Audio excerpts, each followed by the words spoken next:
So you want to learn how to make a chilled, bouncy R&B beat like Summer Walker? Then this is the video for you.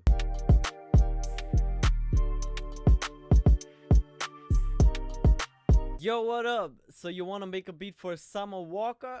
Easy, right?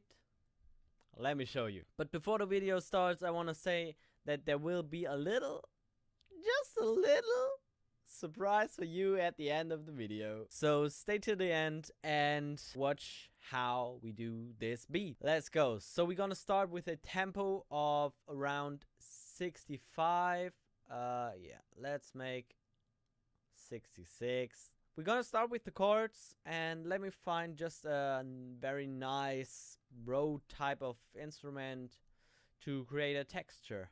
Let's try this one. We're gonna work with a audio file as our piano, so make sure that use loop points is out, and then we put the attack down, hold all the way up, and the rest all the way down like always. Now we can play some nice chords. We're gonna play it in B flat major. This means we got B, C, D, E, F, G, A, B flat. Only the B flat is a black note. The first chord of our chord progression is the root 7th chord, a major 7th chord.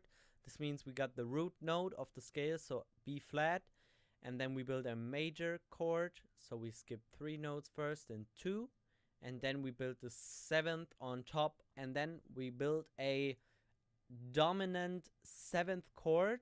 By this we go out of the scale, so as you see we got C sharp in the scale. We got a dominant 7th because we skip 3 notes, place the 2nd note, and then skip 3 notes again and place the 3rd note, and it sounds like this. You hear it, it builds tension. The next chord we will go down. A little tip is to move the notes inside of the scale, so we can move the B flat, whatever you want to call it, to the C, for example, or maybe we skip the F and go straight to the E. The last chord will also go down in the scale, so we go from A to G to E to D. So it sounds like this.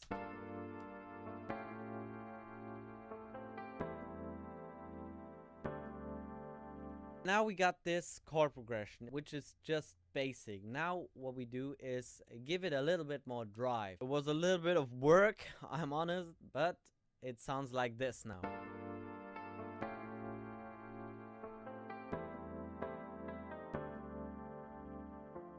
To make our chords a little bit more natural, you mark them all by pressing Ctrl A, you press Alt S, and by this the Strummizer will open up. You can strum out the chords, and by this it sounds a little bit more natural. Let's move on to the drums. The drums need to go forward. We want to give it a drive. We need kicks, we need snares, we need hi-hats, we need crashes, also the little ding. Just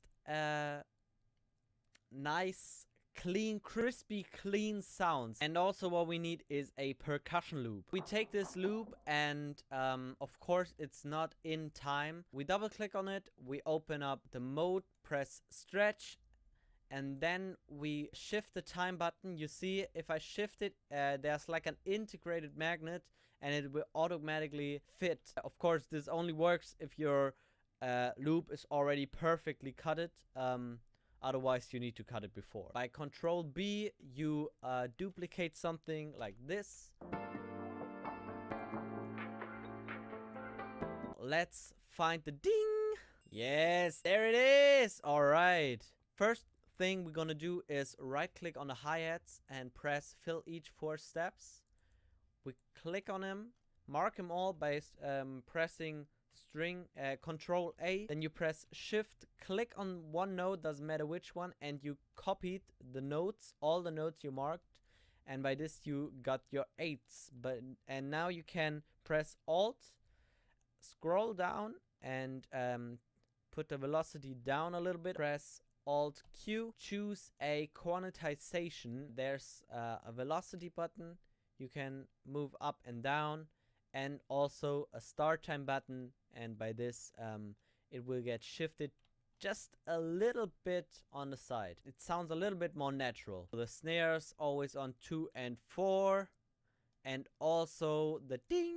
Let's call it the ding. Our kick it's pretty good, but I want it a little bit harder, so I take the boost button, put it a little bit up, and then also the volume level adjustment button. And I want to show you how I do the drum sound solo, but I always like to do all the drums at the same time. It's not just, okay, now I do the kick, then I do the clap, then I do this, then I do that.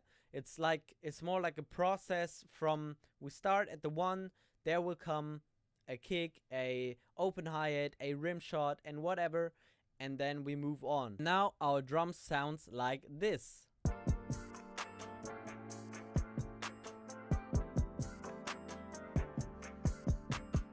Let's move on to the bass. And I want to take my favorite bass from the Cymatics Mystery Kit, the bass Donk. And to play a bass, always make sure that you press cut itself right here, so there are never 2 notes playing at the same time.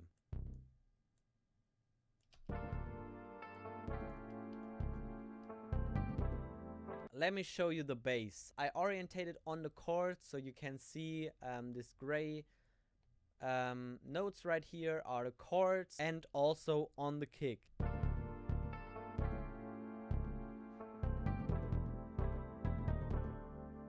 But we need a upper melody. We take the chords and place it into the new key, but we shift them 2 octaves up like this, and now we remove most of the melody notes. And now what we're gonna add is a synthy, and we take the 3x oscillator, put all the 3 oscillators on 0, then we press mono, go to the slide button.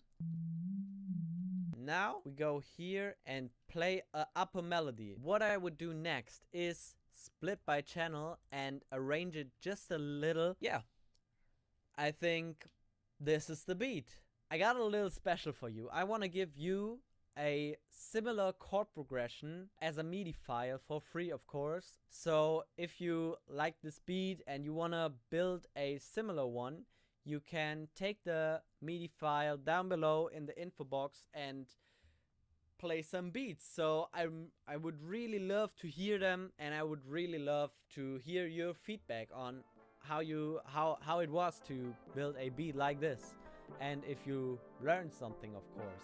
If so, please subscribe, write a comment, whatever, and I see you next time. Bye.